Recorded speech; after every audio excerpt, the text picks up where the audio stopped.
c'était très léger, mais c'est une forme de burn-out, oui. C'est-à-dire que je suis parti en vacances au ski et pendant cette semaine qui aurait dû être une semaine de rêve, je n'avais que BFM Business en tête. J'ai pas pu m'en extraire. Et donc ça, ça, il faut pas, quoi. Voilà. Et donc je suis rentré et j'ai dit stop, c'est fini. Dimanche soir, je réunis tout le monde et je dis voilà, lundi matin, je vais leur dire que c'est fini. Ma femme fait mais tu fais quoi d'autre? Je dis ben j'en sais rien. Ah et les enfants qui sont grands font tous ouais vas-y papa quoi. En fait, les enfants vous disent t'es devenu chiant quoi. Donc ouais, il faut que t'en sortes quoi. Bah si vous n'arrivez pas à décrocher, ça veut dire que vous n'arrivez pas à régénérer votre énergie mentale. Et puis vous savez que vous rentrez, vous êtes encore plus usé que quand vous étiez parti, vous avez plus d'idées, tout le monde vous énerve. Là, le rhinocéros se met en colère, et le rhinocéros se met en colère, il se met à faire n'importe quoi, voilà. Je suis Charlotte Desrosiers-Natral et je suis heureuse de vous accueillir sur Pourquoi pas moi. On a tous rêvé un jour de changer de vie. Certains ont osé écouter leur petite voix et ils ne le regrettent pas. Écoutez ces témoignages sans coupe qui permettent de décrypter ce qui se passe concrètement entre le moment où on se dit dans sa tête « Pourquoi pas moi ?», au moment où on rend tout cela possible. Pourquoi pas moi ? Le podcast qui t'invite à écouter ta petite voix. Dans l'épisode de la semaine dernière, avec Augustin de Michel et Augustin, je vous avais promis l'idole des entrepreneurs. En tant que femme et amie de beaucoup d'entrepreneurs, je peux vous dire que je sais de quoi je parle. J'ai donc contacté Stéphane sur LinkedIn et pour mon plus grand plaisir, il m'a dit oui. J'avoue avoir été un petit peu déroutée au début de l'interview. Vous comprendrez pourquoi en l'écoutant. Mais cette conversation est largement à la hauteur de mes espérances. Si le podcast vous plaît, n'oubliez pas que j'ai besoin de vous pour faire connaître le podcast. Comment ? En vous abonnant sur votre plateforme d'écoute favorite et en mettant 5 étoiles et un commentaire sur Apple Podcast. Revenons-en à Stéphane. Il a fait des études de journaliste, commence sa carrière chez Europe 1 en tant que reporter, puis grand reporter, puis rédacteur en chef. Après 6 ans, Stéphane est une des figures emblématiques de BFM Business. Aujourd'hui, Stéphane a 55 ans et est le président de Bismart TV. Je vous souhaite la bienvenue dans l'univers de Stéphane Soumier. Bonjour Stéphane. Bonjour. Est-ce que vous pourriez me présenter l'objet que vous avez choisi pour vous présenter ? On commence avec ça. Oui, on commence avec ça. Alors, mais donc, il n'y aura pas d'image ? Alors, l'image, elle sera sur Instagram et sur le blog pourquoipasmoi.co. Bon, parce qu'il faut le voir, quoi. Alors, mais elle était compliquée, votre question, parce que, une personnalité peut pas ressembler à un objet peut pas ressembler à une personnalité, donc j'ai cherché et donc j'ai trouvé ce rhinocéros. Alors d'abord parce que c'est un entrepreneur qui me l'a offert, et ensuite parce que ça va bien, c'est-à-dire alors qu'est-ce que j'y mets dans ce rhinocéros ? J'y mets une certaine détermination, il sait où il veut aller. Et puis, quand même, il y va. Voilà, il faut mettre pas mal de moyens pour l'arrêter. Et puis, l'autre truc qui m'intéresse avec ce rhinocéros, c'est qu'il n'y a pas de troupeau de rhinocéros. Le rhinocéros, voilà, je pense qu'il y a une phrase de... Je crois que c'est Brassens, mais je suis pas sûr. Au-delà de 2, on est assez vite une bande de cons. Et je n'aime pas le groupe, je n'aime pas le troupeau, je n'aime pas... voilà, donc ça m'allait bien, et puis il a une certaine rudesse, on va dire, le rhinocéros, il manque parfois d'élégance, donc ça me va aussi, voilà. Donc, je trouvais assez sympathique ce rhinocéros. Voilà. Et l'entrepreneur qui vous l'a offert, on peut dire qui c'est ? Oui, bien sûr. Alors Jonathan Cherki, il a pas mal pivoté autour de la publicité et particulièrement, alors la boîte s'appelle Content Square, et particulièrement autour de l'identification de l'efficacité de la publicité. Enfin, c'est des choses comme ça, ouais. De l'acquisition, enfin de la transformation. C'est une très très belle boîte française. Absolument. Mais c'était il y a très longtemps. D'accord. Il n'était pas encore ce qu'il est aujourd'hui. Voilà. Ok, super. Est-ce que vous pourriez me raconter d'où vous venez, où est-ce que vous avez grandi, où est-ce que vous êtes né? Ouais, alors ça, c'est souvent des questions que posent les. Alors, et d'ailleurs, les jeunes femmes qui font du podcast. C'est une Ah question oui, de jeunes femmes podcast, ça. Et moi, ça m'intéresse pas d'y répondre. Alors, je peux vous dire que oui, je suis parisien, fils de parisien, petit-fils de parisien, enfin Paris et la banlieue, quoi, ouais. voilà. Et que j'ai une enfance tranquille avec un grand frère, une grande sœur, enfin voilà quoi. Mais après, non, raconter mon enfance, ça m'intéresse pas, c'est pas intéressant. Je suis désolé, Et hein, pas de c'est ça. souci. Et c'était quoi, mais par contre, moi, un truc qui m'intéresse, c'était quoi votre rêve d'enfant? Vous disiez quand je serai grand, qu'est-ce que je ferai? Oh, bah, ça tournait beaucoup autour du football. Le football a été la grande passion de ma jeunesse. Ouais. Et donc, du coup, au moment de se dire, OK, il faut que je choisisse mes études, qu'est-ce Ah, que. bah, ça s'est fait assez vite, c'est qu'il y a un moment, il y a une limite physique. J'ai beaucoup joué au football. Je suis pas très grand. C'était une époque où enfin, c'était une époque où le football aimait les gars grands, athlétiques, et donc assez vite, j'ai réalisé que non, il y avait pas pour moi Ouais. de chemin de ce côté-là. Je sais pas, vers l'âge, ça se joue vers l'âge de même 10-12 ans, vous vous rendez compte que vous êtes pas dans le truc, quoi. Et ensuite, écoute, j'ai mené des études assez classiques qui m'ont amené. Alors, le journalisme, alors ça, je peux raconter pourquoi je suis devenu journaliste. Euh, c'est un film qui s'appelle Under Fire. Je connaissais la date de sortie, mais je l'ai oublié. Avec Nick Nolte, vous allez pouvoir retrouver ça. L'histoire est la suivante. C'est l'époque. Donc on est on doit être 84, quelque chose comme ça. On est dans les révolutions centra-américaines et sud-américaines, enfin voilà, du nord de l'Amérique du Sud et de l'Amérique centrale. Et c'est donc des grands reporters qui sont là pendant ce qui peut être la révolution sandiniste au Nicaragua. Alors que la rébellion est en train de l'emporter, le chef de la rébellion est tué. Et vraiment, ils sont au bord de prendre la capitale, qui aurait pu être Managua en l'occurrence. Mais le chef de la rébellion tué, ça va peut-être totalement faire mourir ce mouvement révolutionnaire. Et donc, les révolutionnaires vont choper ce grand reporter, Nick Nolte, qui est un photographe, en lui disant, voilà, il faut que tu choisisses et que tu fasses une photo bidonnée de notre leader vivant. Et donc, grande question, je suis journaliste pour raconter ce qui se passe, pas pour mentir. En même temps, à quoi ça sert de raconter ce qui se passe si c'est pour tuer une révolution et laisser la dictature en place? Enfin, voilà, les grands débats qui sont les débats qu'on peut avoir quand on est journaliste. Et il va faire cette photo. Et il va aider la rébellion à l'emporter. Je crois qu'on ne sait pas à la fin quand même si la rébellion l'emporte ou pas. Mais enfin, il va faire cette photo. Voilà, ça c'est sûr. Voilà. Et donc partout dans les rues, il vit, elle vivait, avec la photo du gars qui tient le journal du jour, et voilà. Et donc voilà. Et c'était un film formidable. Et donc 40 ans après, c'est ça, hein, ouais. Il racontait très très bien ce qu'était la vie d'un grand reporter. Alors très romancé à l'américaine, mais très très Ouais. bien. Et je me suis dit tiens, je veux faire ça. Voilà. Et vous Et aviez donc, quel âge? Ouais. comme ça collait bien avec mes capacités, j'ai passé le concours d'une école de journalisme, ça s'est très bien passé. Ensuite, j'ai passé à l'époque, mais je crois que ça existe encore. Bon, c'était une autre époque, hein, on pourra en parler. Le monde était quand même beaucoup plus ouvert. Et puis il n'y avait pas enfin bon, bref. Et donc j'ai passé le concours d'Europe 1. Europe 1 organisait un concours entre les écoles de journalisme que j'ai gagné. Ok. Et voilà quoi. Ça consistait en quoi, du coup, ce concours? Ah bah c'était très opérationnel, hein. Alors pour le coup c'était une journée. Faut que je me souvienne, mais fallait que vous réalisiez un reportage. Il vous donnait, j'en sais rien, je sais pas, n'importe quoi, la grève prendre le bus à Paris ou j'en sais rien. Alors j'ai toujours pensé d'ailleurs que quand vous étiez parisien, vous aviez un sacré avantage quand même, parce que moi, je connaissais tout quoi de Paris par rapport à ceux qui venaient de province.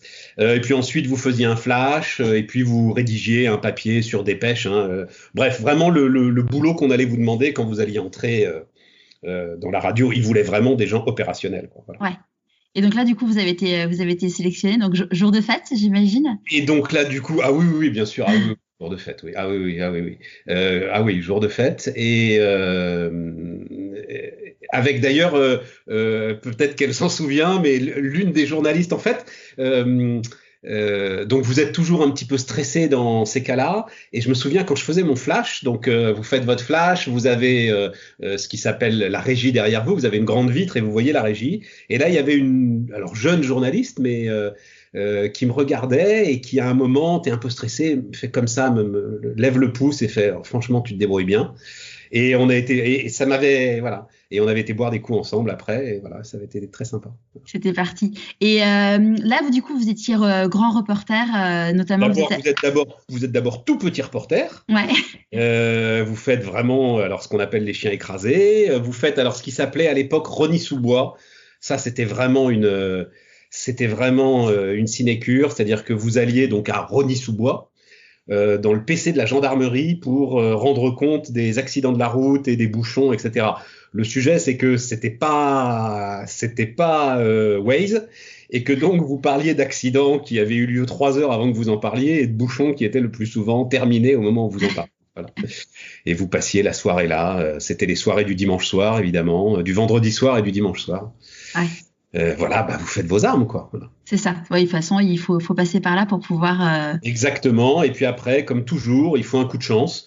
En l'occurrence, moi, ça a été le 2 août 90. Donc, Saddam Hussein envahit le Koweït. Et au mois d'août, le 2 août 90, il n'y a personne dans la rédaction que moi. Ouais.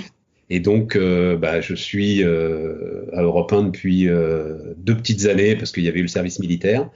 Même pas d'ailleurs, et il y a que moi, donc j'y vais, quoi. Je saute dans l'avion, j'y vais, et là ça s'est bien passé, et ça s'est enchaîné, voilà. C'est fou de voir. J'ai interviewé Philippe Manœuvre, et lui racontait aussi que ce qui a fait son le petit truc en plus, c'est que c'était le seul à parler anglais dans la rédaction, et en effet parfois ça. Alors évidemment qu'il y a le talent derrière, parce que si vous n'aviez pas été bon. Non. Alors c'est à ce moment-là, c'est pas du talent.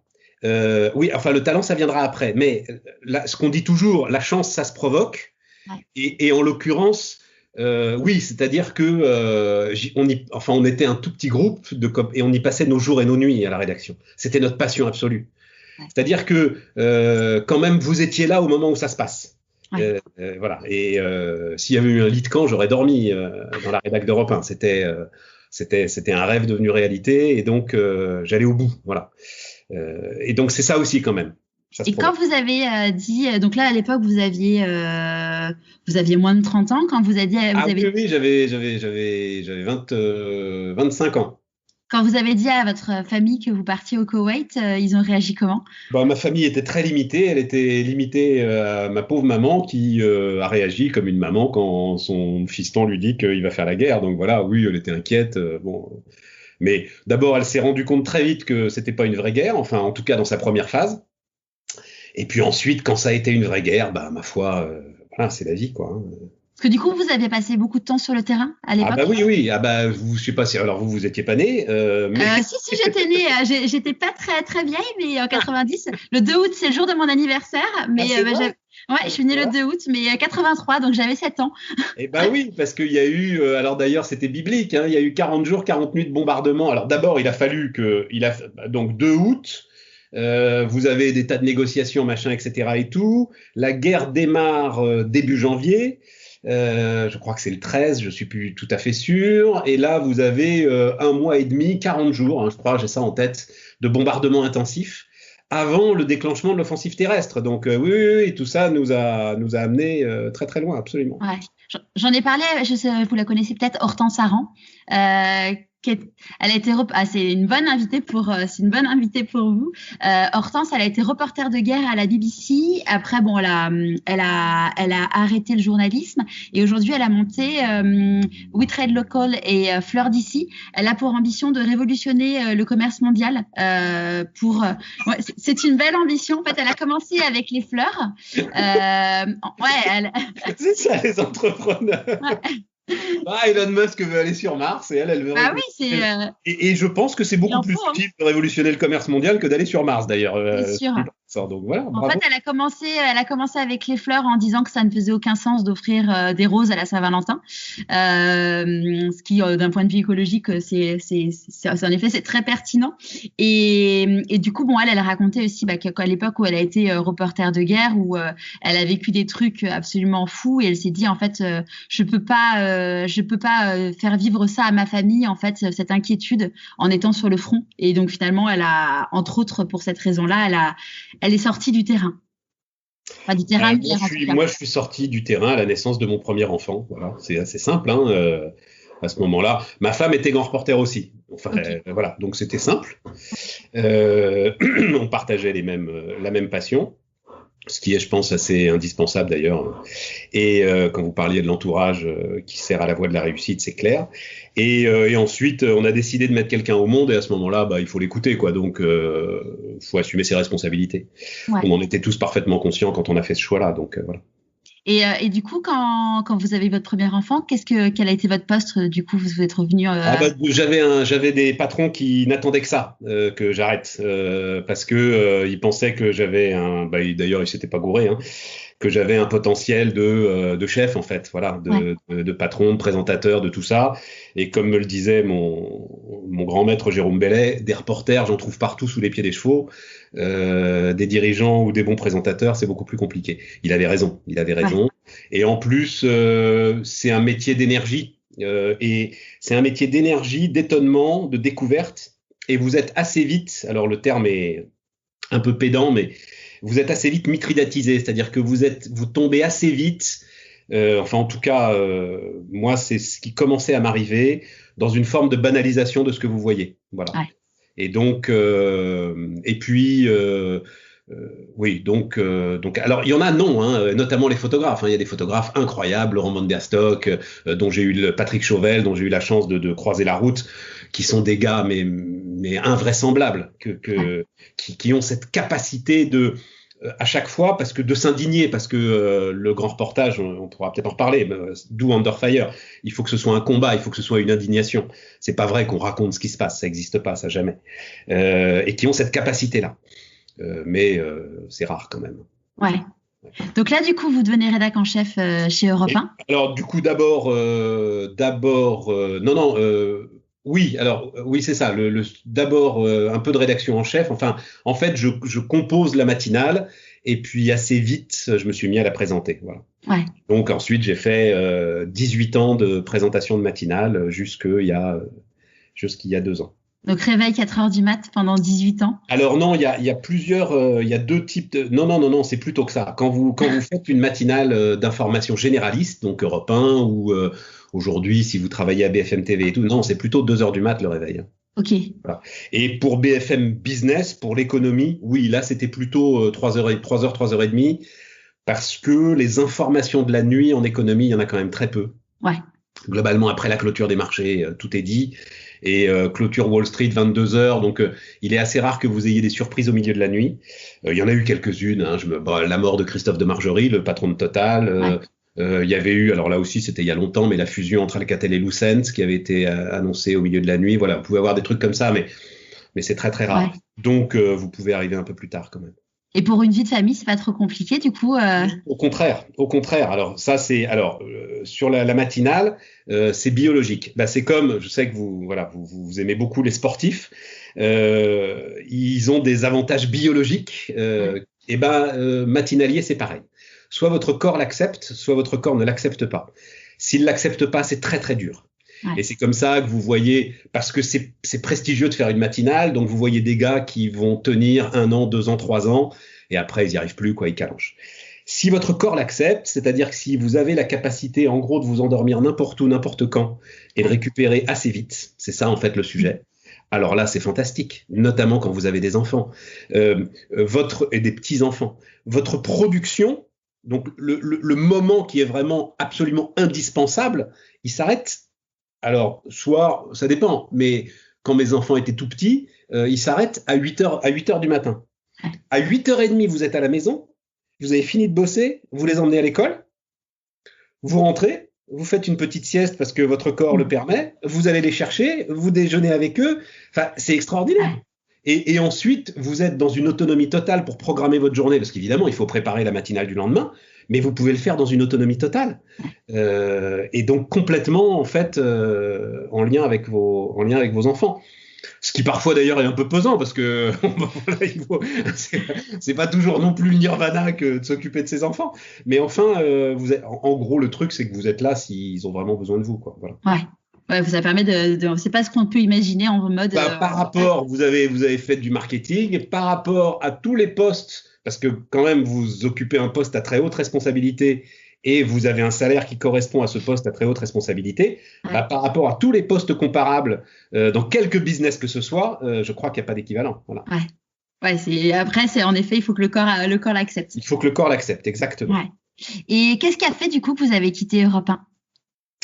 Alors le rhinocéros a rencontré un autre rhinocéros et a décidé que, enfin non, un rhinocéros, oui, c'était un gros rhinocéros, disons que c'est alors donc c'est quelle année, je sais plus, dites donc 2005, 2004, c'est Jean-Pierre Elkabbach qui reprend la direction d'Europe 1 et Jean-Pierre Elkabbach représente des choses qui me plaisent pas et donc voilà. Et comme c'était réciproque, alors on s'est pas séparés d'un commun accord parce que j'avais 16 ans d'Europe 1, donc j'ai essayé de les traîner au prud'homme, mais j'ai perdu. Je dois être un des rares salariés qui a perdu au prud'homme. Mais j'y avais pas de grande conviction. Non, c'est marrant. Alors ça, c'est intéressant, tiens, pour la vie d'entreprise. Donc Jean-Pierre Elkabbach débarque. En gros, l'idée, c'est qu'il fallait mettre Europe 1 en ordre de bataille pour la campagne présidentielle de Nicolas Sarkozy. Et bon, moi, rhinocéros. Et donc, il me met au placard. Et être au placard, c'est très très dur, franchement. Surtout dans une rédaction que vous avez quasiment dirigée. Les gens vous regardent, mais qu'est-ce que tu fous, vous avez plus rien à faire. Enfin, c'est très compliqué comme situation. Et donc, je décide de partir. Et quand on arrive au prud'homme, l'avocat d'Europe 1 dit donc Monsieur Soumier nous décrit les mines de sel, etc. Moi, j'ai fait le compte, ça n'a duré que 16 jours ouvrés. Quoi ? En fait, c'est un tel enfer que dans mon esprit, ça avait duré au moins 3 mois. Mais non, 16 jours ouvrés. Donc là, les prud'hommes ont beau être sensibles à la douleur alors, on parlait pas encore de harcèlement moral à l'époque, mais non, donc j'ai perdu. Alors l'avocat dit, on fait appel, c'est pas possible, machin et tout. Je dis non, laissez tomber, ça va. Alain Veil m'avait appelé, il y avait BFM Business qui démarrait, j'avais envie de me lancer dans cette aventure. C'est bon, on tourne la page. Ouais. Et puis ça arrangeait, pour tout vous dire, ça arrangeait un peu. Next Radio TV était encore tout petit à l'époque, BFM TV existait à peine. Ça arrangeait quand même bien Alain Veil qu'on ne soit pas en conflit avec Europe 1. Et voilà. Oui, c'est sûr. Ouais. Ce genre de choses, c'est jamais très bon. Exactement. Ouais, c'est clair. Et donc là, du coup, vous arrivez chez BFM TV, sachant que vous ne connaissez rien à l'économie. Voilà. Alors, j'arrive, comme vous le dites, j'arrive à BFM TV. En fait, BFM TV n'existe pas encore tout à fait. Okay. Et donc Alain Veil me dit, vous allez faire BFM Business, et puis quand on sera prêt, vous viendrez faire la télé avec nous, voilà. Et donc je découvre ce monde de l'entreprise, de l'économie qu'effectivement je connais absolument pas, et il me séduit énormément. Et quand BFM TV est prête à démarrer, enfin vraiment à partir sur des chapeaux de roue, je dis à Alain Veil, non, je vais rester à faire BFM Business. Ce qui le contrarie énormément. Et donc vraiment, ils ont essayé de tout faire pour me convaincre, mais non, j'avais compris que, en fait, il y avait là, je vais vous expliquer, en fait, vous retrouviez une capacité de faire du grand reportage sans partir aux quatre coins du monde. Voilà. Parce que l'aventure entrepreneuriale est une aventure exceptionnelle. Ouais. Et donc vous pouviez, en fait, vous receviez les aventuriers dans les studios et vous racontiez cette aventure.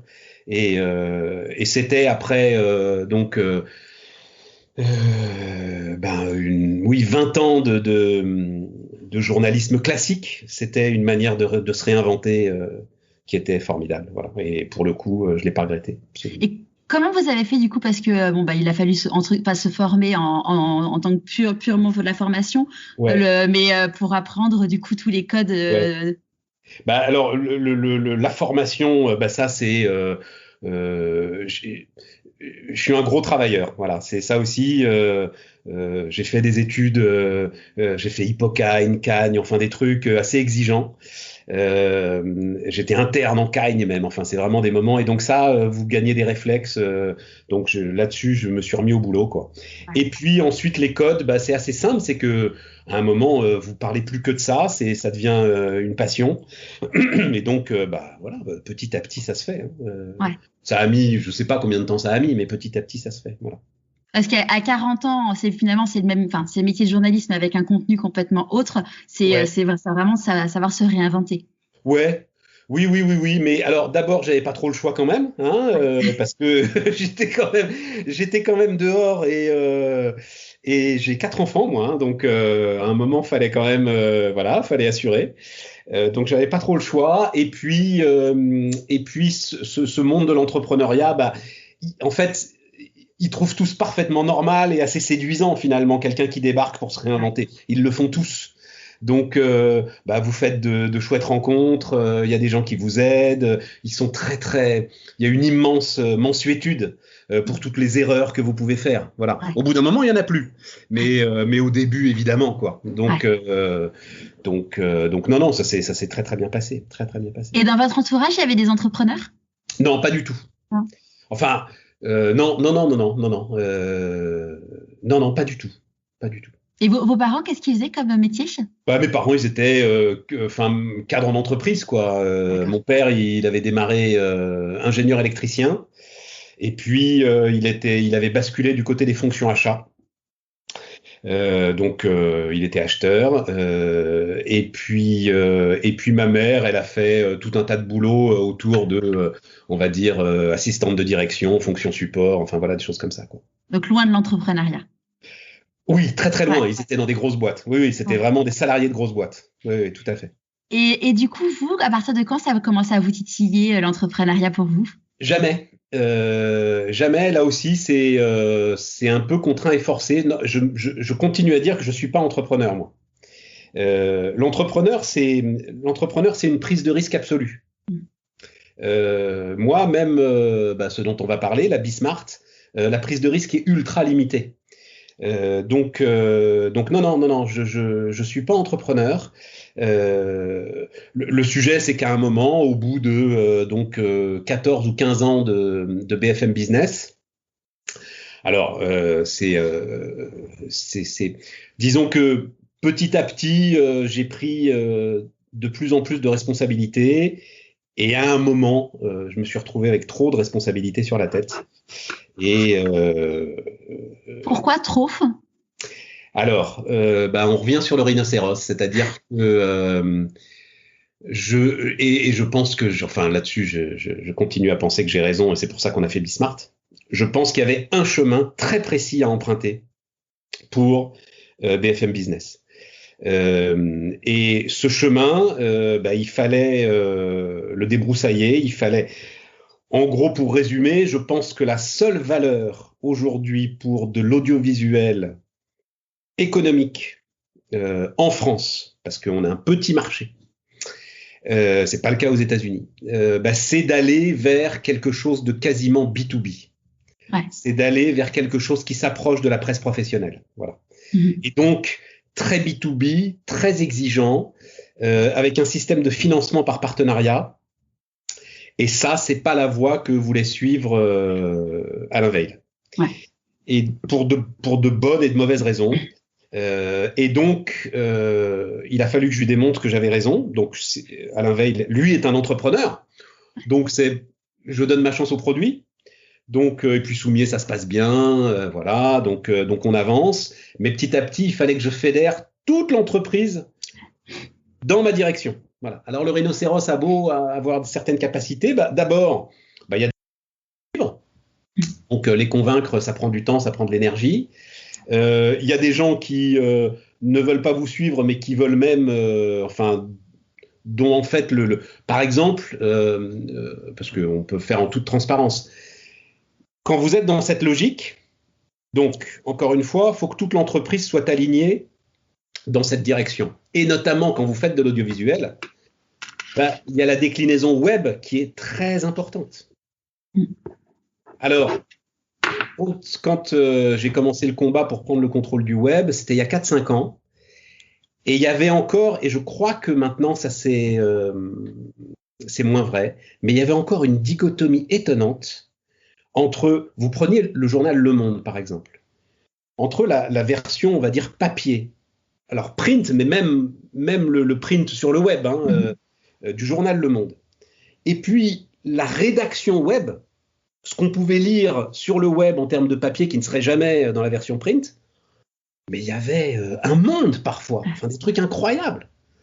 Et je regardais ce qu'écrivaient les jeunes journalistes web pour Le Monde, et je me disais, mais comment la rédaction en chef du Monde tolère de tels trucs? Bon.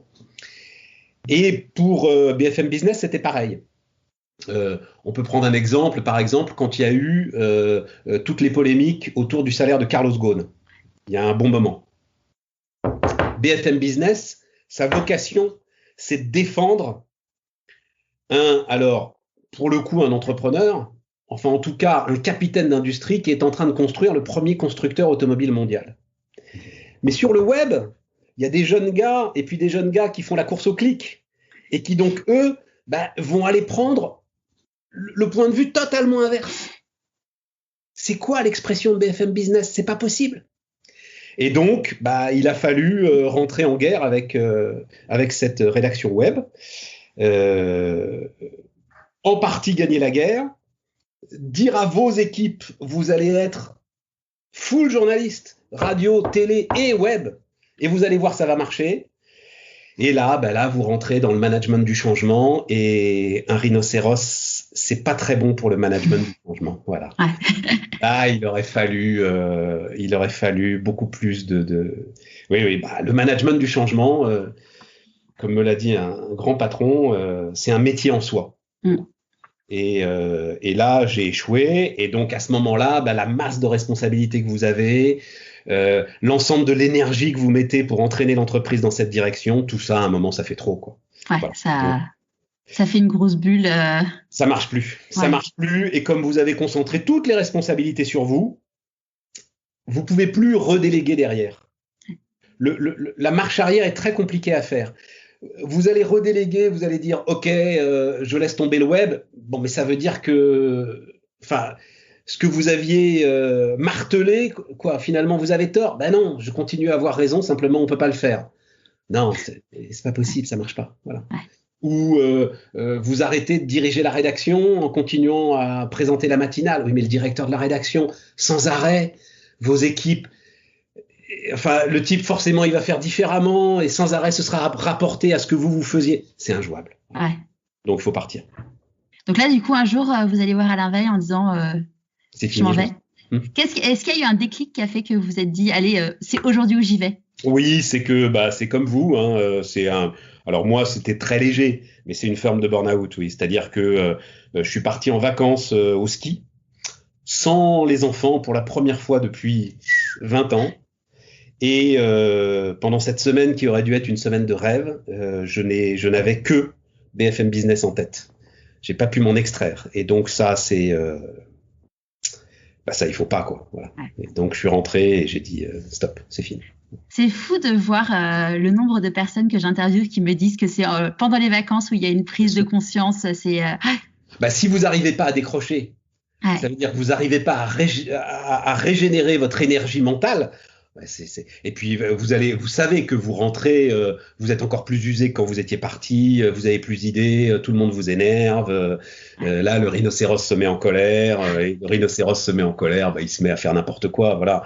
Et donc ça peut faire du dégât, ça fait du dégât sur les gens que vous aimez, je parle pas de mon entourage, mais je parle dans la rédaction, parce que quand vous dirigez des gens pendant une dizaine d'années, il y a des liens d'affect qui se créent forcément, et donc voilà, quoi. Donc là, vous en parlez avec votre femme en disant, écoute, je vais leur dire que c'est fini. Ouais, exactement. Dimanche soir, je réunis tout le monde et je dis, voilà, lundi matin, je vais leur dire que c'est fini. Ma femme, mais mais tu fais quoi d'autre? Je dis, ben, j'en sais rien. Ah! Bon.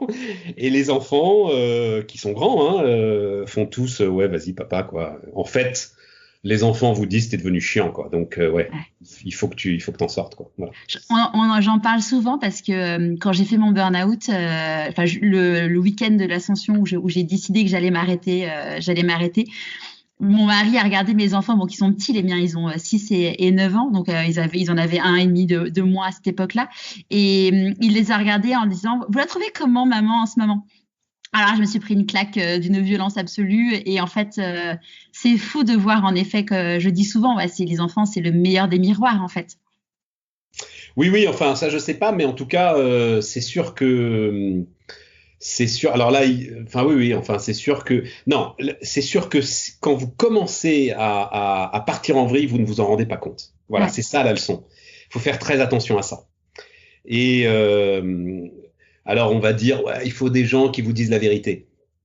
Simplement, ça se fait. C'est par petites touches que ça se fait. Ouais. Donc, il n'y a pas un moment. C'est compliqué, mais en tout cas, vous ne vous en rendez pas compte. Parce que même si, pour le coup, je l'ai vécu, hein, où mon entourage proche m'a dit, Charlotte, faut que tu t'arrêtes, mais j'avais pas envie de l'entendre, en fait. Non, moi, on m'avait pas dit ça. Non? Bah non, parce que puis vous tenez quand même la baraque, quoi. Ouais. donc, et puis même alors mais je vais vous dire, c'est un sujet de fierté depuis. C'est le contre-coup de concentrer tous les pouvoirs. C'est que au moment où vous dites je m'en vais, tout le monde fait mais comment on va faire? Mm. Et donc, pour reparler de Carlos Ghosn, je dois dire qu'il y a quelque chose de quand même très intéressant en termes de management, c'est que donc il tenait absolument tout et il s'en va et tout s'effondre comme un château de cartes. Ouais. C'est quand même très spectaculaire, hein. Mm. Enfin, même si vous n'êtes pas familier de l'industrie automobile, je pense que tous vous savez à quel point Renault et Nissan, mais se sont littéralement liquéfiés, effondrés, un château de cartes. Ouais. Quand Carlos Ghosn est parti. Pourquoi? Alors ça c'est intéressant parce que il était focalisé mais totalement sur l'opérationnel, totalement, et qu'à aucun moment, et je pense que ça ne le faisait chier, ça l'intéressait pas, il n'a voulu créer une culture commune dans cette entreprise. Il n'a voulu bon, voilà. Et donc mon grand sujet de fierté, pour être très arrogant, c'est que donc je suis parti et que BFM Business continue remarquablement. Alors c'est différent évidemment, heureusement que c'est différent, mais je crois que sur les fondamentaux, alors ils ne prendront pas le chemin que moi je voulais prendre, et peut-être que finalement ce chemin, enfin je continue à penser que non, mais enfin peut-être qu'il y a un autre chemin à prendre, ok, mais sur les fondamentaux, l'entreprise reste solide, ça tourne, ça délivre, je peux même le raconter. Donc évidemment, un nouveau directeur de la rédaction a débarqué, un nouveau présentateur de la matinale. Ils ont commencé par changer notamment l'organisation de la matinale. Bon, j'écoutais ça parce que ça m'intéressait de savoir ce qu'ils faisaient. Je suis parti sans aucune rancœur, hein, tout va bien, donc il n'y avait aucun problème. Et donc, tiens, ils changent ça, ouais, bon, d'accord, bon, d'accord.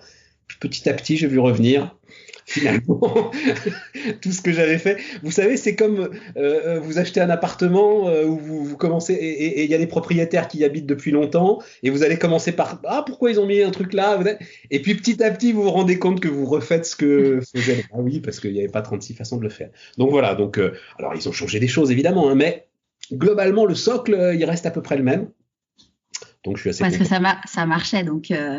Oui, et puis ça veut dire que quand même, les équipes étaient là où elles devaient être, que les gens compétents étaient là où ils devaient être, que ceux pour qui j'avais une grande estime, j'avais raison d'avoir cette grande estime pour eux parce que ils tiennent la route. Enfin voilà quoi. Ouais. Donc c'est pas mal. Ouais, c'est chouette. Voilà, c'est à l'arrivée, c'est quand même un sujet de fierté. Ouais. Voilà. Du coup, le lundi matin, donc vous allez voir Alain Veil en disant je m'en vais. Ouais. Et comme c'est un entrepreneur extraordinaire, il s'en doutait. Ouais. C'est-à-dire que, il a fallu prendre rendez-vous quand même. Hein. C'est Alain Veil à l'époque. Maintenant, Alain Veil, il est directeur général. Il est PDG d'SFR Europe. Enfin, quelque chose comme ça, je crois. Hein. Donc, quand même. Alors, il s'est mis en cap pour me recevoir le plus vite possible. Mais je crois que ça devait être le mardi, quoi. Vous voyez, voilà. Et donc c'est le matin, hop, j'attends dans l'antichambre et tout. Il y a le cadre dirigeant de Next Radio qui passe dans le couloir, qui me dit tu vas voir, Alain m'a dit que tu voulais le voir. J'ai dit bah oui. Il m'a dit à mon avis c'est pas pour me parler de l'organisation de la matinale. Donc il avait compris qu'il y avait un truc. Voilà.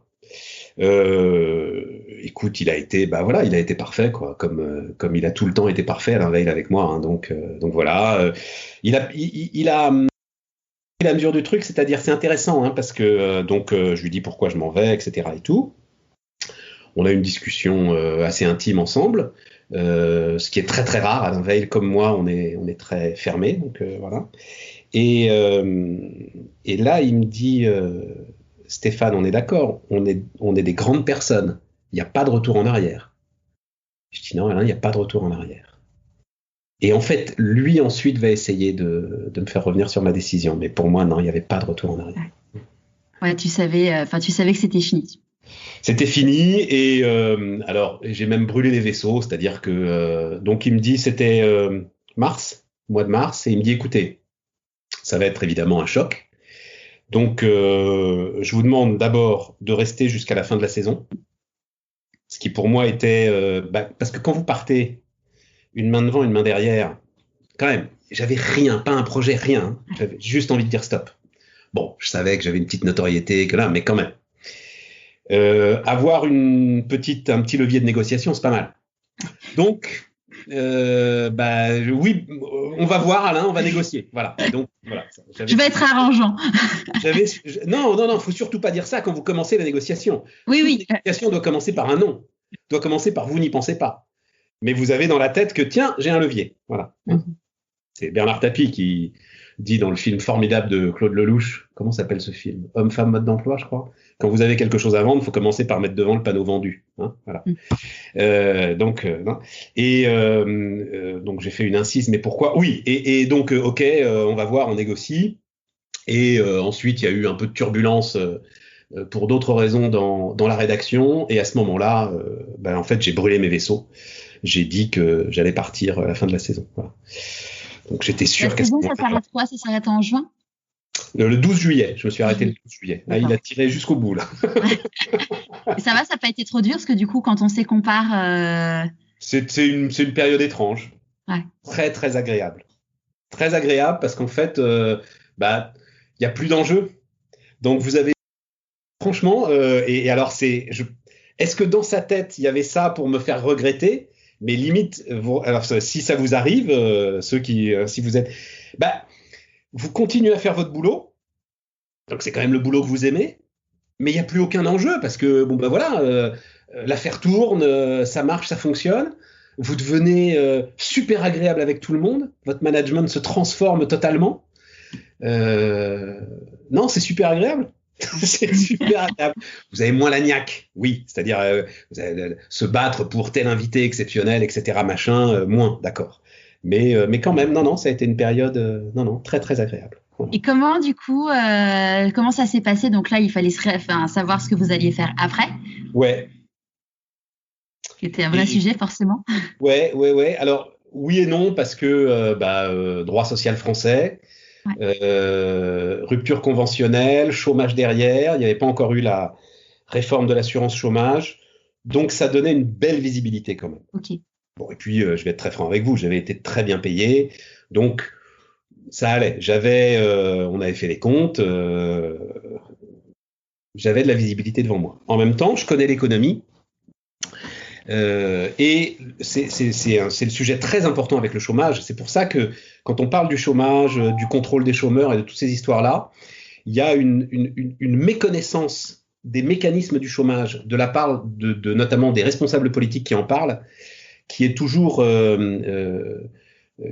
est néfaste au débat.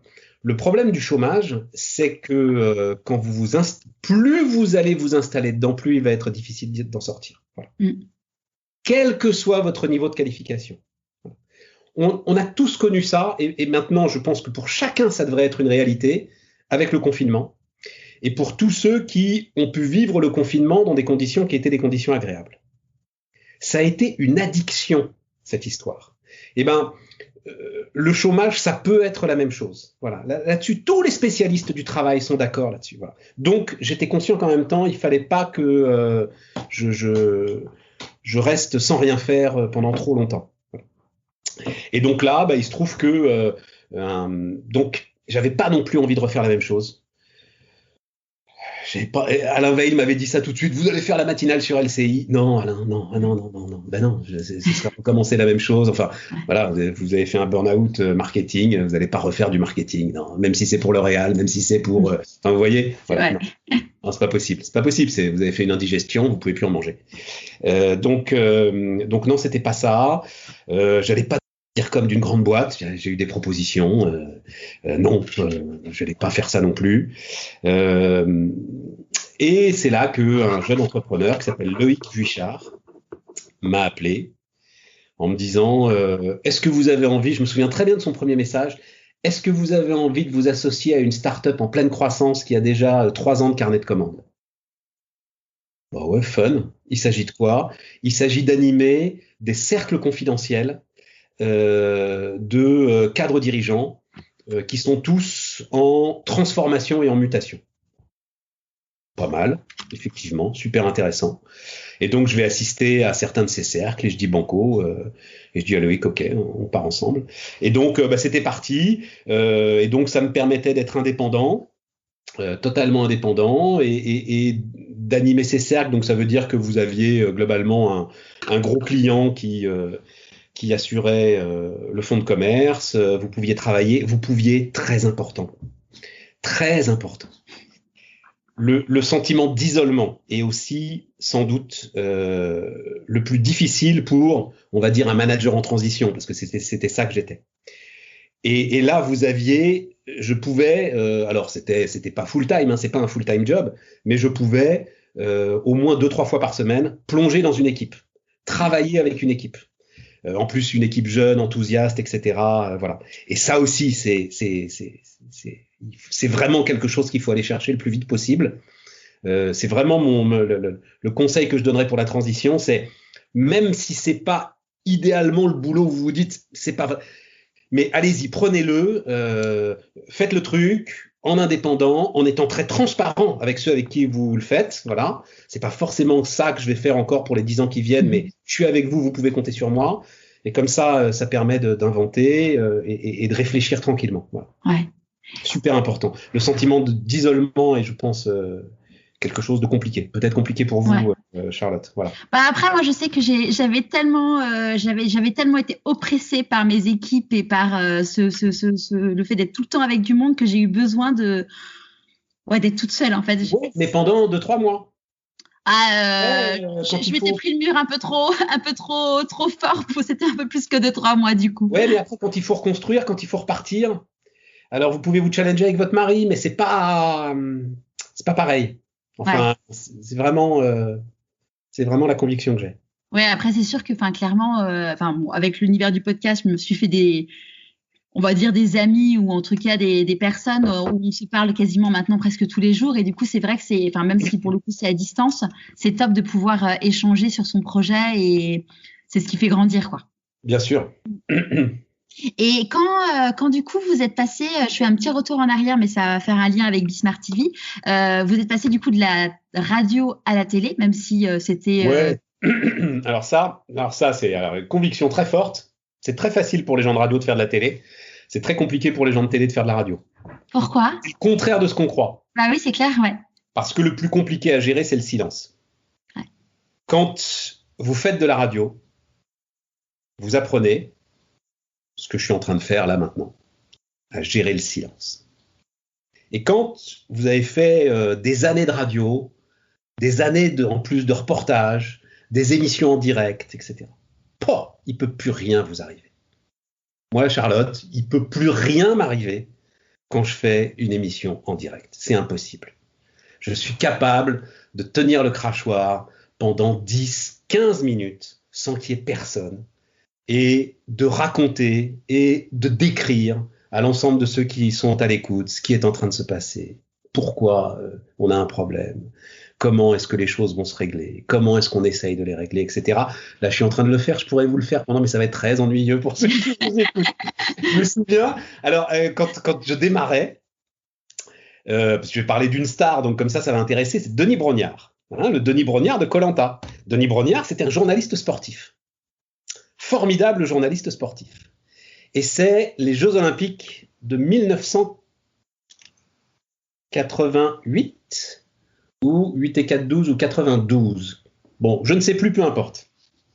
Je fais les flashs, et c'est la finale du 200 mètres féminin. Il y avait une championne extraordinaire à l'époque qui s'appelait Merlene Ottey, jamaïcaine Merlene Ottey, extraordinaire Merlene Ottey. 200 mètres féminin, on est dans le flash, Denis, c'était le soir, donc ça pouvait pas être à Séoul, donc ça devait être, ceux d'après, ça devait être aux États-Unis. Top départ, c'est parti, Denis qui commence, et faux départ. Merlene Ottey a fait un faux départ, et un faux départ, quand vous faites un 200 mètres, les gars ont déjà pratiquement couru 60-80 mètres avant qu'ils s'arrêtent et qu'ils reviennent, mais au pas, vous imaginez même pas à quelle lenteur ils reviennent pour tout récupérer, pour vraiment reprendre l'énergie du départ. C'est un 200 mètres, c'est des courses très très très dures. Et là, mon Denis va tenir le crachoir. Je ne sais pas combien de temps a duré ce retour de l'ensemble de ces coureuses dans leur starting block. Et je me suis dit, voilà, c'est ça qu'il faut être capable de faire. Et donc, c'est ça que je suis capable de faire. Et Denis Brognard a remarquablement géré ce moment. Voilà. Donc, du coup... Pardon, parce que c'était pas pour raconter ce 200 mètres. C'était pour dire qu'à partir du moment où vous savez gérer le direct, après, vous avez juste votre image à gérer à la télé. C'est tout. Bon, votre image, c'est comme à la radio. Personne n'aime s'écouter. Personne n'aime sa voix.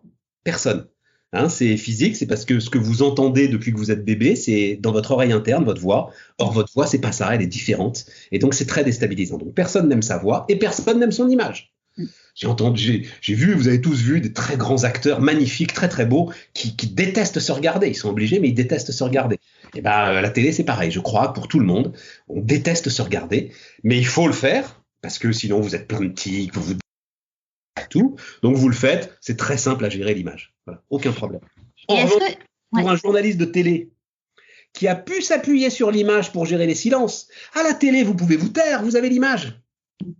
Basculer en radio et devoir tenir le crachoir avec dynamisme, alors ça, c'est une autre paire de manches. Parce que ça, il vous faut des raccourcis cerveau qui sont beaucoup plus compliqués à créer que la gestion de votre image quand vous débarquez à la télé. Est-ce qu'il y a une question de stratégie? J'ai interviewé Thomas Blard qui disait que lui, donc il était à la base en radio et qu'en fait un jour il s'est dit, moi dans ma stratégie il faut absolument qu'on voit ma gueule parce que si on voit pas ma gueule je vais pas rester enfin voilà, pour sa stratégie de carrière il a voulu qu'on voit sa gueule. Ah non, mais nous c'était une stratégie d'entreprise. Ouais. Non, nous c'était un risque considérable pris par Alain Veil, qui disait, là pour le coup il avait totalement raison, aujourd'hui, la radio va disparaître, en tout cas va disparaître, non, c'est ce que vous êtes en train de faire, c'est-à-dire la radio va se réinventer, mais ça va être très compliqué d'aller chercher sa rentabilité, voilà ce qu'il disait. Je confirme, je confirme parfaitement. Et donc il faut passer à la télé, et donc on est passé à la télé, c'était nécessaire. Après, il faut trouver le modèle économique pour faire vivre une chaîne de télé-business, voilà. Et c'est là que nous avons eu quelques divergences, mais au bout de plusieurs années. Ouais. Alors, comment est née l'idée de Bismart TV? Alors, Bismart TV, je la dois en grande partie à Denis Oliven. Denis Oliven, que tout le monde connaît, qui a dirigé la Fnac, qui a dirigé Europe 1 à une époque, qui avait essayé de me faire venir pour refaire la matinale d'Europe 1 au moment où Europe 1 était en train vraiment de plonger. Et je lui avais dit non, je sais, et là aussi on peut en dire un mot si ça vous intéresse, mais quand une marque est morte, elle est morte. Ouais. Et Europe 1 est morte. Et Europe 1 était morte avant que... C'est pour ça, ceux qui essayent de se battre aujourd'hui, j'ai un immense respect pour eux, mais quand... alors je vais vous raconter la scène, 2005, oui c'est ça, c'est 2005. Jean-Pierre Elkabbach débarque, Jérôme Bellet, donc qui est celui qui m'a vraiment appris énormément de choses, va être viré. On se retrouve ensemble dans son bureau. On est vraiment sa garde rapprochée. Voilà. Et il a sur son bureau un audit complet qu'il avait commandé avant d'apprendre qu'il se faisait virer. Audit complet de la marque Europe 1, de ce que ça représente. Enfin, vous voyez, vous savez ce que ça peut être, un audit de marque. Et il regarde le truc, il feuillette, et il dit, mais mes enfants, qu'est-ce qu'il va pouvoir faire? C'est-à-dire qu'en 2005 déjà, cette marque, cette marque, c'est Kodak. Elle a raté les 2 grands virages qu'elle aurait dû prendre. Le premier, c'est justement la télé. Europe 1 aurait dû... Enfin non, le premier, c'est France Info. Europe 1 aurait dû lancer France Info. C'était son ADN de marque. Voilà. Sorti de mai 68. Europe 1, ça sort de mai 68. C'est mai 68 en direct. C'est la préfecture qui appelle en disant « Arrêtez de raconter en direct les manifestations, on va vous couper l'émetteur. » Voilà. Et donc France Info finalement réinventait ça. Donc Europe 1 aurait dû faire ça. Et ensuite, faire LCI aurait dû faire de la télé, en fait. Ouais. Et donc, ratant ces 2 virages considérables, il n'y avait plus rien. Ouais. Et donc déjà en 2005, il n'y avait plus rien. Et ensuite, ça reste un paquebot quand même. Donc c'est un peu brutal, mais c'est la mort des auditeurs petit à petit qui fait que votre audience baisse. C'est-à-dire, vous n'avez pas de conquête, vous n'avez pas de jeunes. Et donc les vieux, petit à petit, vous quittent biologiquement. Ouais. C'est gai. D'abord, ils deviennent sourds et puis ensuite, ils meurent. Ouais. Du coup, s'il n'y a pas la télé, ils peuvent même plus. Voilà. Et je pense que c'est. Voilà. Bon, bref. Et donc, je lui avais dit ça. Et donc, il me rappelle quand je me barre, quand il apprend que je m'en vais.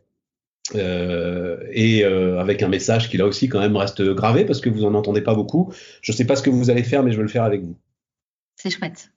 Et à ce moment-là, il dirige les investissements en France d'un grand groupe tchèque, d'un milliardaire tchèque qui s'appelle Daniel Kretinsky, qui a un gros groupe d'énergie, 17 milliards de valo.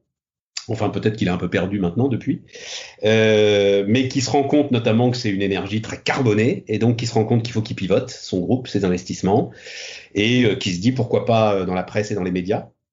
Et donc, Denis Oliven est en charge d'essayer alors de faire des acquisitions, mais aussi de monter des choses nouvelles.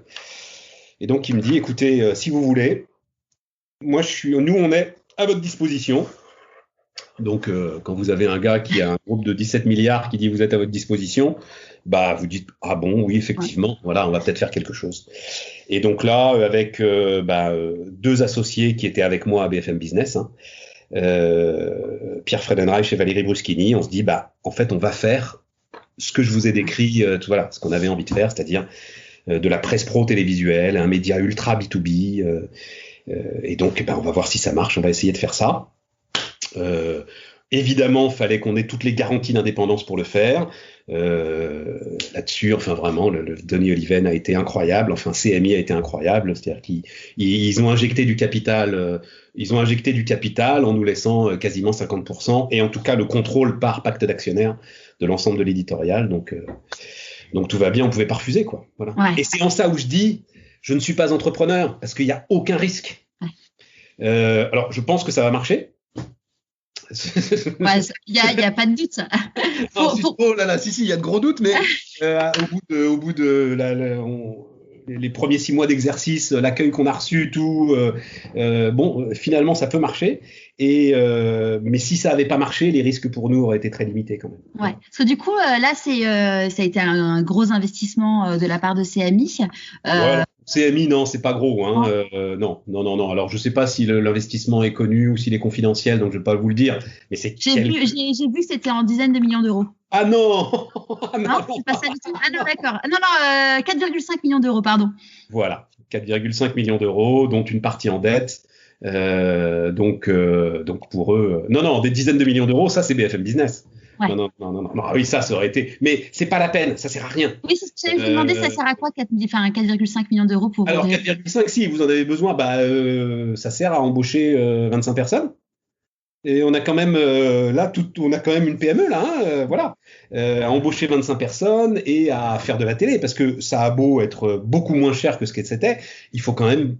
Alors, on a externalisé nos équipes techniques. Nos 25 personnes, c'est l'éditorial et la pub et le marketing, et le digital. Mais en revanche, tout ce qui est production télé, ouais. Ça c'est le groupe Non-Stop qui nous loue en fait des heures de studio et ses équipes de tournage. Mais ça coûte des sous, faut les payer ces gens-là. Donc non, ça sert.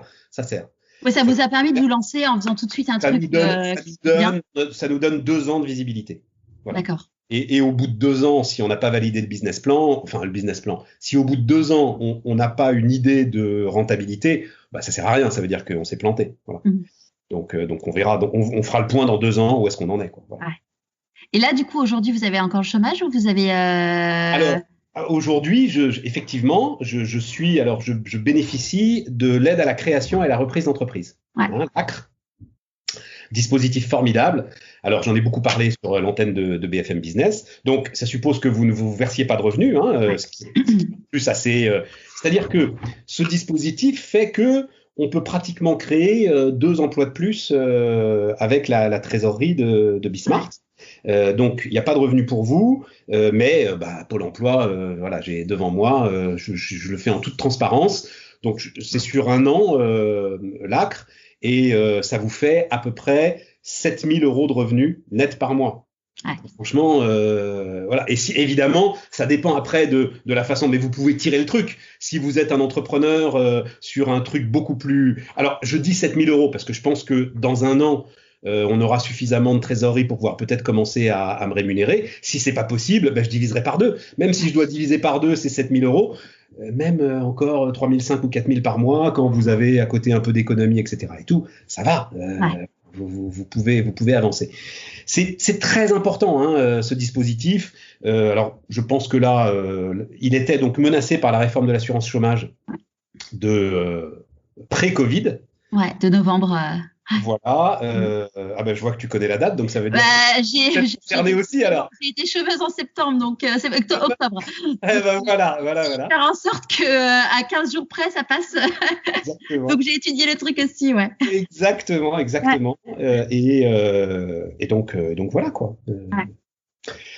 Non, très bon dispositif. Très bon dispositif, c'est ce qu'on dit beaucoup. Pôle emploi, premier business angel de France. Donc j'avais regardé, en gros, potentiel de création d'entreprise, c'est 80 000 cadres supérieurs qui donc touchent l'échelle supérieure qui sont au taquet en fait des rémunérations de Pôle emploi. Bon, le chiffre que je vous ai donné là.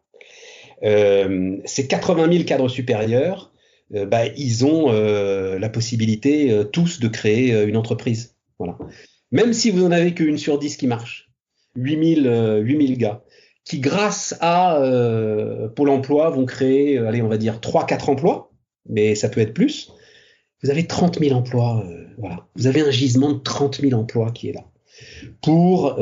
Alors je crois que ça coûte à peu près 200 millions, donc après il faut faire la petite règle de 3, mais très franchement, et encore, j'ai pris une hypothèse ultra conservatrice, voilà. Ouais. On peut dire qu'il y en a 1 sur 2 qui marche et qu'ils vont créer chacun 20 emplois. Parce que c'est quand même, alors, c'est l'autre truc, c'est ce que j'appelle la start-up de vieux. C'est-à-dire que c'est des gens qui vont faire ce qu'ils savent faire avec un carnet d'adresses, avec une efficacité opérationnelle totale, en s'entourant de gens qu'ils connaissent, avec lesquels ils travaillent depuis des années. Donc, ça donne des trucs super efficaces. Super efficaces. Oui, puis même si c'est pas des embauches en direct, c'est faire quand même travailler l'économie parce que, comme tu disais avec Non-Stop, c'est... Oui, alors bien sûr. C'est du coup créer des emplois chez les fournisseurs, quoi. Bien sûr. Partenaires. Ouais. Bien sûr, c'est une entreprise, quoi. Bien sûr. Ouais. Et aujourd'hui, du coup, tu dis que tu ne te revendiques plus journaliste, tu n'as plus ta carte de presse. Oh là, mais je l'ai plus depuis 20 ans, ma carte de presse. Du coup, tu n'es pas entrepreneur, tu n'es pas journaliste. Comment tu te définis? On a besoin de se définir. Tu te définis, non, Charlotte? Non, moi je me définis pas. Ouais, c'est vrai. On n'a pas besoin de se définir. Je me définis comme une. Non, la carte de presse, ça c'est un autre sujet. La carte de presse, c'est le corporatisme. Alors ça va avec le rhinocéros. Voilà, les bandes de cons. Non, c'est le groupe, c'est le troupeau. C'est le corporatisme, c'est terrible. C'est ce qui tue l'économie, le corporatisme, la rente. C'est les corporations qui cassaient les métiers à tisser. À Lyon, au milieu du 19e siècle. Les corporations sont toujours contre l'innovation. Toujours. Alors, je vais vous dire quand est-ce que j'ai lâché la carte de presse. C'est quand la commission de la carte, non, ça s'est fait un peu avant, mais ça a été pour moi, quand la commission de la carte a refusé de donner la carte de presse aux journalistes de ce qui s'appelait alors le Petit Journal sur Canal+. Le Petit Journal de Yann Barthès, qui commençait tout juste, et avec tout ce qu'ils avaient d'impertinence, de réinvention, etc. Et la commission de la carte avait décidé que c'était pas du journalisme. En partie parce qu'ils se foutaient de la gueule des journalistes, d'ailleurs. Et donc là, je dis non, c'est pas possible. C'est pas possible. Non, pas de carte de presse. Pas question de faire partie de cette corporation. Ça ne fait plus partie. Et aujourd'hui, ça n'a aucun impact sur... Aucun. La carte de presse, elle peut être importante si vous êtes reporter. Parce que y a des tas d'endroits où on vous la demande pour rentrer. Je crois, à l'époque, conférence de presse à l'Élysée, il fallait une carte de presse, par exemple, même si vous pouvez. Ouais. Non, mais il y a des zones de conflit. Alors, ils sont à peu près organisés. C'est pas mal d'avoir une carte de presse. Quand notamment vous travaillez avec l'armée israélienne, je crois qu'ils sont très, même s'ils font leur propre enquête maintenant, j'en sais rien. Enfin bref. Ouais. Et sinon, dans certains contextes. Sinon, Charlotte, elle sert à une seule chose, la carte de presse. Tu sais très bien à quoi elle sert, la carte de presse. À rentrer dans les. Elle sert à faire 4 000 euros d'économie d'impôts, voilà, point à la ligne. Elle sert à défiscaliser, à se retirer 7 000, c'est combien ? 7 500 euros de son revenu imposable, voilà. Et comme les journalistes sont quand même assez bien payés, ils sont pour beaucoup d'entre eux dans la tranche supérieure de l'impôt sur le revenu, donc c'est 45% de ces 7 000 euros qui se mettent dans leur poche, voilà.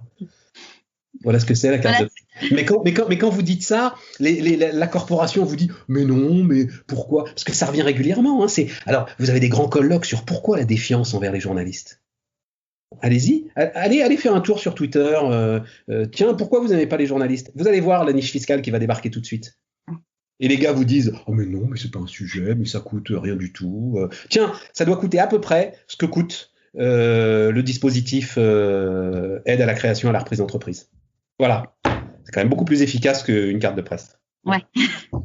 Même si je sais que vous n'avez pas envie qu'on parle de votre enfance, mais qu'est-ce que vous pensez que le petit Stéphane de 6 ans dirait si vous le voyez aujourd'hui ? Oh non, alors là, on va pas faire ça, Charlotte. Non. Je suis désolé, Je suis désolé, malgré votre grand sourire, vraiment. Non, on va pas faire de. La question, elle fait partie de toutes les interviews, c'est pour ça que je la pose. Oui, mais alors moi non.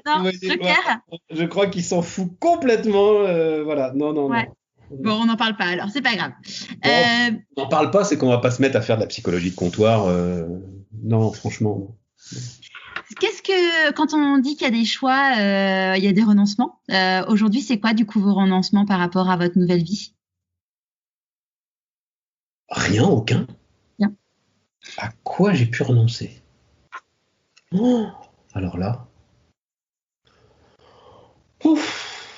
Rien. Je sais que j'ai fait de la peine à 2 ou 3 personnes qui aimaient beaucoup travailler avec moi et que je peux pas récupérer sur Bismarck parce que j'ai pas les moyens de les payer. C'est tout. Ouais. Mais sinon, à quoi j'ai renoncé ? Même dans votre vie perso Non, ma vie perso, j'ai plutôt comment c'est quoi le contraire de renoncer ? J'ai plutôt gagné. Renoncer. J'ai plutôt acquis. Ouais. Plutôt que renoncer. Ah bah non. J'aurais jamais pu faire ce qu'on fait là. Jamais. Consacrer 2 heures là, jamais. Impossible. C'est quoi la plus grande difficulté que vous avez traversée, du coup, dans toute ma carrière professionnelle ? Ouais. Oh, c'est les débuts à business quand même. C'est-à-dire que les premières interviews que je faisais, j'appelle ça les interviews en langues étrangères. Je comprenais un mot sur 2 quand même. Donc non, là ça a été. Mais en même temps, quand je m'en souviens, comme vous n'avez pas le choix. Vous avez sauté. À un moment, vous avez un parachute, vous savez pas faire de parachute, vous êtes bien obligé d'apprendre à faire du parachute. Donc je crois pas que vous le vivez comme un moment désagréable. C'est un moment, c'était un moment intense. Mais non, sinon, c'est très arrogant à dire, mais des choses. Ma femme dit, t'as jamais quitté l'autoroute. Ah. Voilà. Je pense que c'est une jolie phrase. Ouais. Parce qu'après, il y a de plus en plus de gens qui disent que justement, maintenant, il faut prendre les petites routes. Ouais. Non, mais quand je dis j'ai jamais quitté l'autoroute, c'est-à-dire que j'ai toujours eu devant moi une route dégagée dans laquelle j'avançais vite et sans difficulté. D'accord, oui, ok. Hein, c'est ça le truc.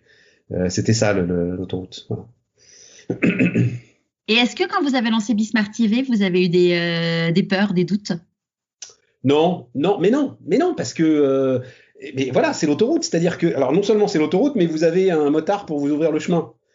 Mais non. Ouais, après, il peut y avoir l'ego qui se disent j'ai toujours été justement c'était toujours l'autoroute et en fait au final non, ça marche pas. Ce qu'on s'est dit quand on a lancé le truc, nous, on s'est dit on va créer un colossal effet déceptif. On est l'équipe de BFM Business, les gens un certain nombre de gens qui nous adoraient, ils veulent la même chose, sauf qu'on a 10 fois moins de moyens. 10 fois, exactement 10 fois moins de moyens. Donc ça va être un colossal effet déceptif. Et il va falloir assumer ça. Voilà. Donc, voilà, on s'y était préparé, et elle n'arrivait même pas. Ouais. Elle n'arrivait même pas. C'est surprenant. Si j'avais Alain Veil en face de moi, je lui dirais, tu vois Alain, ça confirme ce que je pense. C'est-à-dire que ces gens veulent du fond. Parce que avec Alain, dans les débats, c'est que il fallait. Alors, vous disiez le passage à la télé, il voulait que je fasse de la vraie télé, c'est-à-dire vous faites le sommaire debout devant un grand écran, et puis après vous changez l'axe de caméra, et puis après vous vous mettez dans ce côté du studio, et puis après vous parlez avec lui qui est debout, et puis après on lance un reportage, et puis après machin et tout. Je dis mais Alain, ça m'emmerde de faire tout ça. Moi je veux des gars en face de moi et qu'on discute. Et mine de rien, visiblement quand même, c'est ce que veulent, en tout cas, notre communauté. Voilà. Ouais. Et du coup, c'est qui la communauté ? C'est les entrepreneurs. Alors, ouais. Les entrepreneurs, l'ensemble de ceux qui s'intéressent aux mécaniques de création de richesse dans l'entreprise. Voilà. L'ensemble de ceux qui s'intéressent à la microéconomie. Hein. Alors, quand vous faites de la microéconomie, vous êtes obligé quand même de faire un peu de macro. Notamment en ce moment par exemple, c'est obligatoire pour donner des perspectives, pour expliquer un certain nombre de choses. Alors c'est là où on peut expliquer. Tout ce qui est microéconomie, on reçoit, c'est du témoignage, on apprend. Tout ce qui est macroéconomie, là on apporte des experts et on renvoie, on est un peu en top-down si on peut dire, on renvoie de l'information à ceux qui veulent l'apprendre, notamment tout ce qui tourne autour de la dette publique aujourd'hui, qui paralyse un certain nombre de chefs d'entreprise. Voilà, leur expliquer que non, cette dette publique n'est pas gênante, pas celle-là. Enfin bref, je vais pas vous faire tout le truc, mais il faut écouter Bismart TV pour ça. Il faut écouter Bismart. Non, puis c'est pas le propos de votre podcast, Charlotte. Donc voilà, mais c'est c'est tous ceux qui s'intéressent à la micro. Donc ça veut dire qu'il y a, je le sais, il y a un certain nombre d'étudiants, par exemple. Ça peut être des étudiants, ça peut être des cadres d'entreprise, ça peut être des entrepreneurs, et évidemment beaucoup de retraités qui continuent comme ça à suivre ce qui se passe, particulièrement dans leurs entreprises. C'est pour ça qu'il faut des petites, des moyennes, mais aussi des grandes. Alors, c'est toujours, là aussi, grande incompréhension du discours politique sur l'entreprise en France. Vous entendez partout, 94% des entreprises sont des TPE et des PME. Eh oui, mon garçon, mais la moitié de l'emploi salarié, il est dans les grandes entreprises. Donc, quand tu parles aux gens, la moitié des gens à qui tu parles, ils sont dans les grandes entreprises. Voilà. Donc, il faut... Ouais. Donc, je suis ravi quand il y a le patron de L'Oréal qui vient. Je suis ravi quand, voilà, de temps en temps, il faut le CAC 40, quoi. Voilà. Ouais. Jean-Paul Agon, quand vous avez Jean-Paul Agon qui vient et qui passe une demi-heure avec vous, mais c'est une série d'inputs, parlons un peu de marketing, c'est une série d'inputs et pour l'ensemble de ses équipes, mais pour tous ceux qui gravitent autour de la galaxie L'Oréal. C'est énorme comme masse d'inputs que vous pouvez faire. Voilà. Ouais. C'est sûr. Donc, il les faut aussi, ces gens-là. Ouais. De quoi mais vous êtes leur parler business. C'est-à-dire que pourquoi est-ce qu'ils sont un peu réticents à aller sur les grands médias ? Parce que sur les grands médias, on va leur parler de leur salaire, on va leur parler des dividendes, personne va leur parler de business.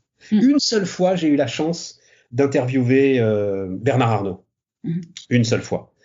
Et on a terminé l'interview, il m'a regardé, il fait « C'est la première fois depuis je ne sais pas quand que je parle de ce que je fais. » Voilà. Le marketing du luxe, la création de marques, l'ensemble de l'alchimie incroyable qu'a réalisé LVMH. Mais c'est vrai, enfin moi je sais que j'écoute très peu la radio, je regarde très peu la télé parce qu'en fait je n'en peux plus de ces interviews poil à gratter, où on est vraiment toujours en train d'essayer de chercher la petite bête au lieu de mettre en valeur les choses en fait. Eh ben Charlotte, on est d'accord. Ouais. Voilà, bienvenue au club. C'est épuisant et puis même pour le moral, enfin c'est. Tu vois Charlotte, t'es pas journaliste. Non. T'as pas de carte de presse. Non, en effet. Et ben voilà. Et ben Ouais. voilà, c'est QFD. Ouais, c'est ça. De quoi t'es le plus fier aujourd'hui? De quoi je suis le plus fier aujourd'hui? Oh mon Dieu, de quoi je suis le plus fier aujourd'hui, c'est de quoi je suis le plus fier aujourd'hui. Alors, soyons, puisque tu veux m'emmener dans l'intimité, c'est de me mettre à table avec une femme, 4 enfants, et que ce soit le bonheur. Voilà. Ouais, c'est une chance. Quand ils ont entre 19, enfin bientôt 20 maintenant, entre 20 et 25 ans, ouais. Ouais. Ah, c'est chouette. Si demain tu croises quelqu'un qui ne connaît pas du tout ton histoire et qui te dit que tu en es là uniquement grâce à la chance, qu'est-ce que tu lui réponds? Non, évidemment que non. Mais non, c'est ce qu'on s'est dit. Alors j'ai un peu répondu à la question au début. Il faut de la chance. Incontestablement, il faut de la chance.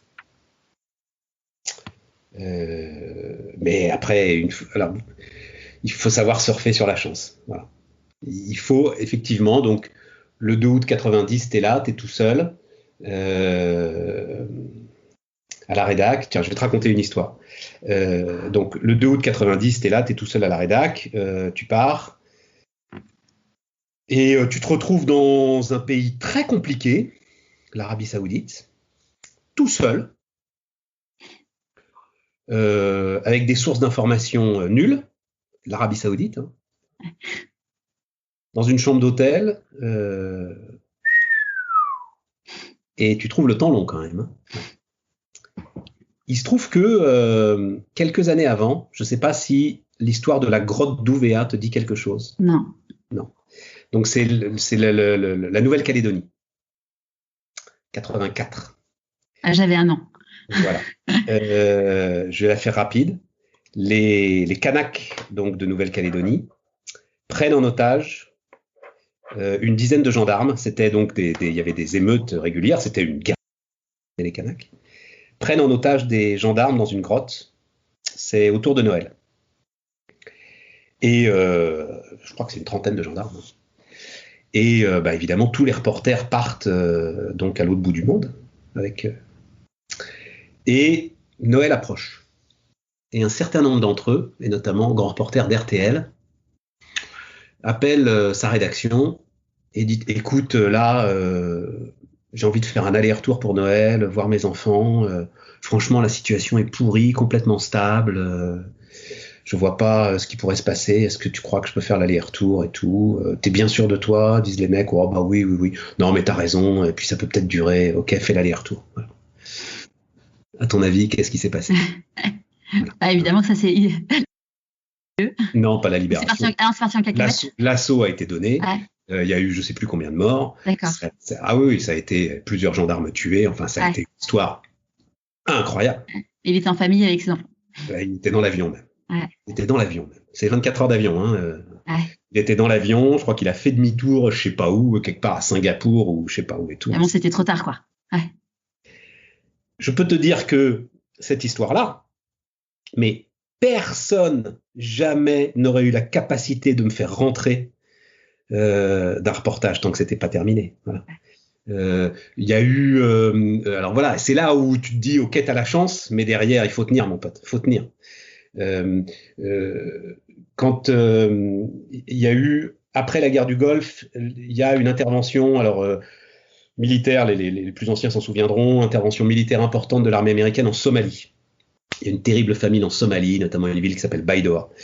Et c'est l'époque, c'est un peu monde d'après. Les Américains ont gagné la guerre du Golfe. Et donc, vous allez voir, mais non, on n'est pas des enculés, on protège pas seulement le pétrole. On est aussi capable de se mobiliser pour là. Et donc, Somalie, on part en Somalie. L'armée française y participe. J'y suis resté 6 semaines en Somalie, dans des conditions que tu peux imaginer. Il a fallu rapatrier de force, c'est-à-dire que c'est les médecins militaires français qui m'ont mis de force dans l'avion. J'étais complètement anémié en fait. On était embedded là, on était avec eux vraiment, on était avec les forces combattantes. Et c'est une après-midi, je pouvais même plus tenir le stylo. Je pouvais même plus tenir un stylo pour écrire et tout. Je dis, mais qu'est-ce qui m'arrive? Mais qu'est-ce qui se passe? Le médecin arrive, il vous regarde, machin. Il dit, mais vous êtes là depuis combien de temps, jeune homme? Je dis, mais ça fait 6 semaines. Vous foutez de moi. Et donc là, intraveineuse, l'avion, etc. Donc c'est ça. Ouais. Tu n'as pas que de la chance. Voilà. Ouais, tu lâches rien. Mais il en faut. Ouais. Oui, il faut rencontrer les bonnes personnes. Mais bon. Exactement. Quand on s'ouvre et qu'on est sur son bon chemin, souvent. Ouais, non, mais des fois, il faut choisir les bons chevaux aussi. Hein. Oui, aussi. Ouais. C'est-à-dire que quand El Kabbach débarque, je serais resté dans mon coin. Il me met au placard, mais en fait, comme je sais faire, quoi, et puis il sait que je sais faire. Au bout de 2 mois, il m'aurait sorti du placard, voilà. Et j'aurais fait ma petite vie finalement Europe 1. Et je serais comme sont certains de mes copains qui y étaient à l'époque et qui y sont toujours. Ils sont pas très heureux. Parce qu'à un moment, t'as pas pris ton destin en main. À un moment, t'as pas fait le bon choix. Et j'ai rencontré Alain Veil. Et tu te dis, ce gars-là est exceptionnel. Donc on va y aller. Mais voilà, il y a une petite prise de risque. C'est sûr. Quel conseil est-ce que tu aurais aimé donner, quel conseil tu aurais aimé recevoir et donc du coup que tu aimerais donner aujourd'hui? Le conseil, je l'ai reçu. C'est à l'école de journalisme où tout de suite on m'a dit fais de la radio. Et ça a été la rampe de lancement. Pourquoi c'était un conseil La voix. La voix, d'accord. La voix, bah oui. À un moment, c'est comme t'es sportif, hein, voilà. À un moment, faut se servir de ses qualités. La voix et pas le physique, donc en plus ça réglait le sujet entre radio et télé. Donc voilà, la voix. Et puis donc ce conseil-là, je l'ai reçu. Après, j'en sais rien, je sais pas moi, quel conseil j'aurais aimé avoir. J'en sais rien. C'est le rhinocéros quand même. Ouais. Avant-dernière question, c'est quoi tes prochains défis? Ah là, il y en a plus là. Ah non. Après, non, c'est fini là. Non, start-up de vieux. Et donc, j'ai 55 ans. C'est bien. Donc là, en gros, on est parti pour une histoire. Si cette histoire de Bismart nous emmène sur peut-être même pas les 10 prochaines années, ce sera très bien. Et puis j'espère avec Bismart qu'il se passera ce qui se passe avec BFM Business, c'est-à-dire qu'une fois qu'on aura lâché la chaîne, elle tournera. Et là, on est entouré de jeunes gens qui sont formidables et qui auront les capacités de la faire tourner si jamais le modèle est le bon. Et puis non, voilà, c'est fini, on tire le rideau. Non, justement, je préfère El Kabbach, moi, le mec à 80 balles, mais arrête. Je pense que je veux dire ça comme ça, je pense que c'est le signe d'un profond désespoir. Hein. Quand à un moment t'arrives pas à te dire c'est bon, quoi, je vais arrêter d'être un personnage public, je vais arrêter non, c'est fini. Et puis les mots sont grands, ils ont qu'à se démerder. Et donc, voilà. Tu sais, hein, je crois que c'est Bouzou qui a écrit un bouquin là-dessus, et c'est un truc qu'on n'arrive pas à croire quand on a ton âge, Charlotte, que en fait le degré de plénitude grandit avec les années. Donc je pense qu'il y a un moment où les problèmes physiques te rattrapent et où donc ça décroît. Mais quand j'ai la chance d'être en pleine forme physique tu vois arriver la soixantaine avec appétit. Ouais, super. À qui as-tu envie de dire merci et pourquoi avant qu'on se quitte? À qui j'ai envie de dire merci? À Jérôme Bellet et à Alain Veil. Voilà. Évidemment à ma femme, mais ça c'est notre intimité. Parce que, je crois que tu avais dit que tu en parlais à un moment, mais si elle n'avait pas été là, je ne sais pas si rien de tout cela n'aurait été possible, mais enfin, une immense partie de tout cela n'aurait pas été possible. Voilà. Donc ça, évidemment. Mais derrière, Jérôme Bellet, il a débarqué à Europe 1. Il a dit, alors justement, qu'est-ce que c'est que ce rhinocéros? Il me casse les couilles celui-là. Et puis après, c'est devenu mon maître. Et puis ensuite, Alain Veil, qui lui, alors, m'a fait confiance. Franchement, parce que je fais le malin, là. Quand tu te retrouves, donc après, dans la rédaction que tu avais quasiment dirigée, au placard, avec donc un gars qui dit que tu es la dernière des... que tu as... Enfin bon, bref. Tous les jeunes gens qui te regardaient un peu comme la réincarnation du Dalai Lama et qui là, en fait, pouf, pas grand-chose, il se retrouve comme un con, là, voilà. Hein, c'est le malin, mais quand il y a un gars qui appelle et qui dit « je crois en vous », en l'occurrence Alain Veil, ça va. Ça fait plaisir à papa. Vous pouvez, pour le restant de vos jours, lui devoir une fière chandelle. Ouais, c'est sûr. Ouais, puis c'était une belle aventure derrière en plus. Ah évidemment, bien sûr. Bien sûr. Un immense merci Stéphane. Merci Charlotte. Et puis plein de succès pour Bismarck TV, mais... Et moi, plein de succès pour toi. C'est toi qui as maintenant des défis à relever et à monétiser cette aventure. En effet.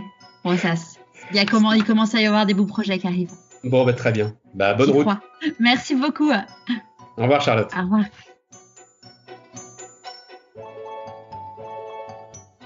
J'espère que ce nouvel épisode vous aura plu. La semaine prochaine, nous retrouverons la merveilleuse Émilie Martinet pour notre 2e rendez-vous dans Chemin. Émilie est en plein changement de vie. Elle a quitté sa vie de commerciale grand compte pour devenir décoratrice d'intérieur. Je vous dis à jeudi prochain pour un nouvel épisode de Pourquoi pas moi.